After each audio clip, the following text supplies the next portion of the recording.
প্রত্যেক বছর গরম বাড়ার সাথে সাথে পাড়ায় পাড়ায় কেন শীতলা পুজো হয় বলুন দেখি। আসুন আপনাদের বলি। পশ্চিমবঙ্গে মার্চ ও এপ্রিল মাস হলো ঋতু পরিবর্তনের সময়। এই বিশেষ সময় কেন পাড়ায় পাড়ায় শীতলা পুজো হয় বলুন দেখি। এর পেছনে কিছু ধর্মীয় বিশ্বাসের পাশাপাশি কিছু জোরালো প্রাকৃতিক ও সামাজিক কারণ আছে। আসুন আপনাদের বলি। মার্চ এপ্রিল মাসে শীত বিদায় নেয় এবং গরম বাড়তে শুরু করে।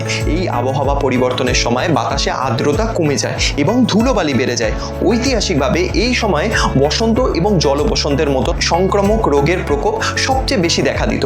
প্রাচীনকালে চিকিৎসা ব্যবস্থা উন্নত না হওয়ায় মানুষ দেবী শীতলার শরণাপন্ন হতো। দ্বিতীয়ত হচ্ছে নামের তাৎপর্য ও শীতলতা, মানে শীতলা নামের অর্থ হলো যিনি শীতল করেন।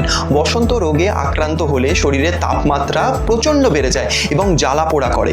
ভক্তদের বিশ্বাস অনুযায়ী দেবী শীতলা তার হাতের কলস থেকে জল ছিটিয়ে শরীরের সেই জ্বালা ও তাপ শান্ত করে। তাই গ্রীষ্মের প্রারম্ভে যখন রোগের ভয় বাড়ে তখন দেবীকে তুষ্ট করে এলাকাকে রোগমুক্ত করার চেষ্টা করা হয়। তৃতীয় কারণ অনুযায়ী বলা যায়, প্রাচীন লোকবিশ্বাস বাংলার লোকসংস্কৃতিতে শীতলা হলেন মহামারীর অধিষ্ঠাত্রী দেবতা। মনে করা হয় চৈত্রের গরমে রুদ্র রূপ ধারণ করে যখন প্রকৃতি উত্তপ্ত হয়ে ওঠে, তখন শীতলা মায়ের আরাধনা করলে তিনি প্রসন্ন হন এবং গ্রাম বা পাড়াতে মহামারী থেকে রক্ষা করেন। সবশেষে একটি মজার তথ্য দিয়ে রাখি, দেবীর বাহন হলো গাধা। মনে করা হয় গাধা যেমন ধুলোবালিতে টিকে থাকতে পারে, তেমনি প্রতিকূল পরিবেশেও দেবী তার ভক্তদেরকে সুরক্ষা দেন। এখন আধুনিক চিকিৎসা বিজ্ঞানের কল্যাণে বসন্ত রোগ নির্মূল হলেও ঐতিহ্য এবং লোকসংস্কৃতির অংশ হিসেবে আজও এই সময় ধুমধাম করে পাড়ায় পাড়ায় শীতলা পুজো করা হয়ে আসছে। আপনাদের পাড়ায় কবে শীতলা পুজো? কমেন্ট করে জানাতে পারেন।